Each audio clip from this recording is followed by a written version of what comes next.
Bir tabak dolusu lezzet.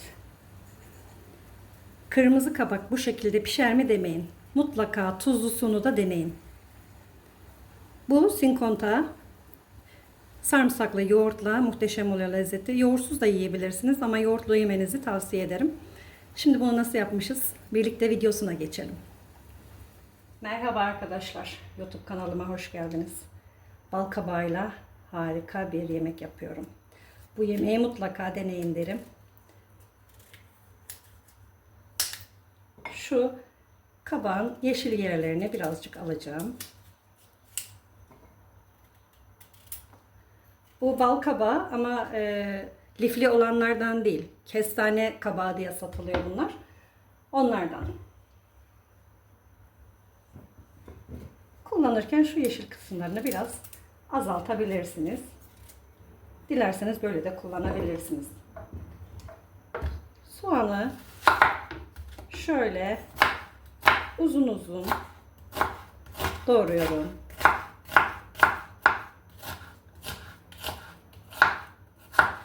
Yarım kilo kabağa 2 tane kuru soğan doğrayacağım. Dilerseniz bir tane de doğrayabilirsiniz ama soğanlı güzel oluyor.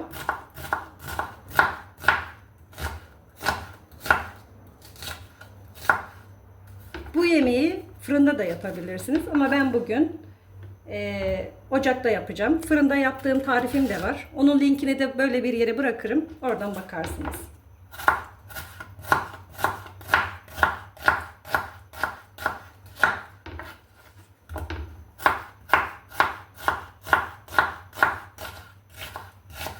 Çok pratik bir yemek ve de sağlıklı, lifli.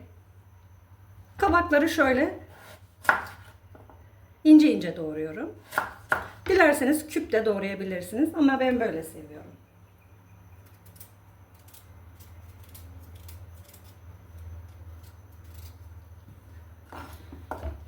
Şöyle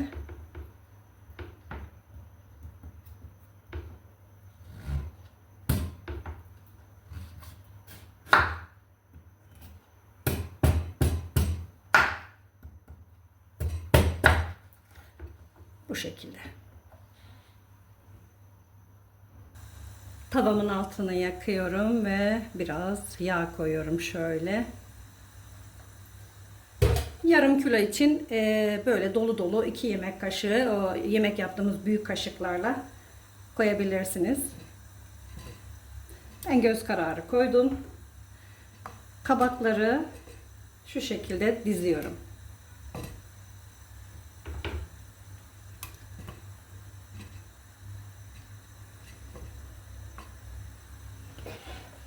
Üzerine biraz soğan. Şöyle yapalım.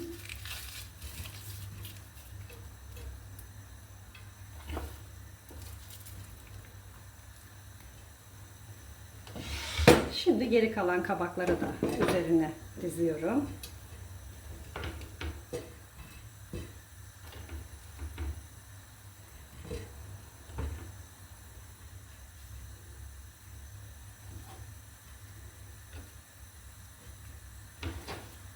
Soğan,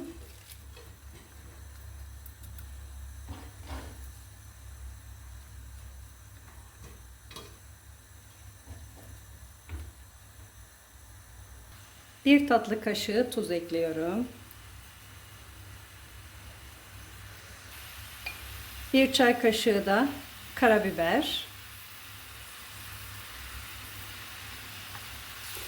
Bir çay kaşığı kadar da kişniş.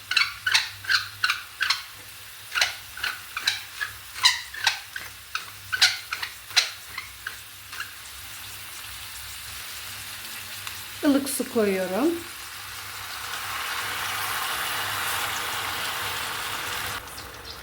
Gerekirse tekrardan ekleyebiliriz. Aşırı sulu olmayacak.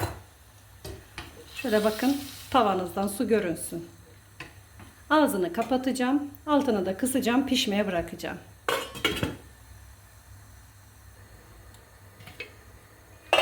Üzerine sarımsak eklemeyi de unutmayın tabi. Şöyle dövülmüş sarımsak.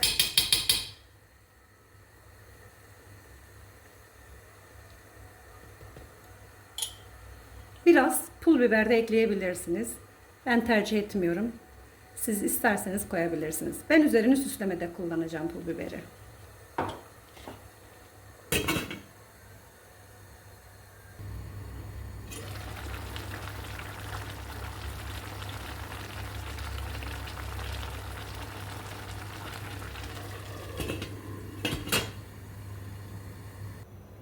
Yemeğim yan tarafta pişerken sarımsaklı yoğurdumu da yapalım. Daha önce de söylediğim gibi bu benim zeytinyağına koyduğum sarımsak. Sarımsağı böyle püre haline getiriyorum. Zeytinyağında bekletiyorum. Böyle yaptığımda çok daha fazla tüketiyorum. Şimdi yoğurdun katı yerinden şöyle tabağıma alıyorum. Bu yemek sarımsaklı yoğurtla muhteşem oluyor. Öyle deneyin. Daha güzel. Yoğurdun bu suyunu da ziyan etmiyorsunuz. Mutlaka için. Mutlaka alın böyle. Çok faydalı ve çok lezzetli bir yeri. Yoğurdun en kıymetli yeri. Bunun içerisine şöyle bir tatlı kaşığı da tuz ekliyorum. Sarımsakla güzel karıştırıyoruz. Evet, yoğurdumuz hazır. Yemeğimiz pişince buluşturacağız.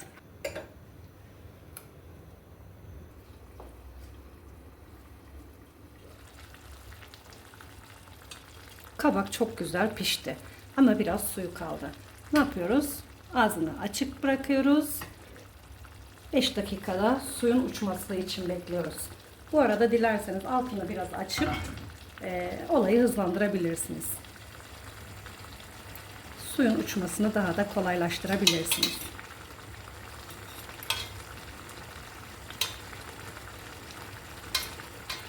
Bu yemek pek sulu olmuyor, susuz oluyor.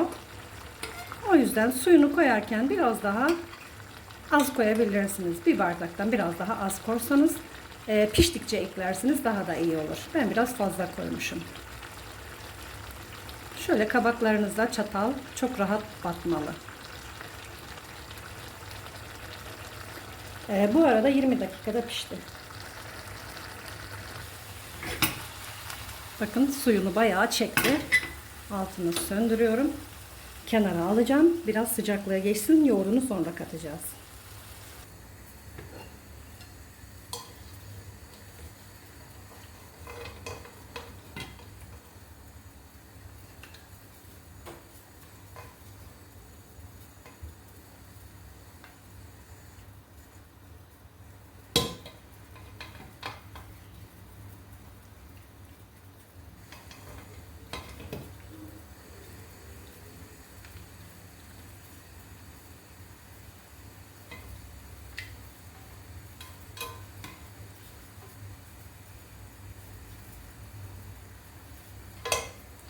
Bakın içerisinde hiç su kalmadı. Böyle olduğunda üzerine koyduğunuz yoğurt daha güzel oluyor.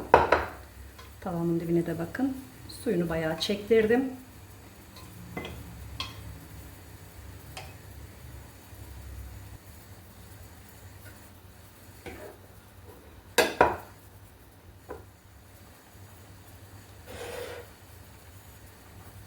Ben üzerine böyle pul biberle süsledim. İçerisine koymadım. Sadece böyle üzerini süslemekte kullandım pul biberi.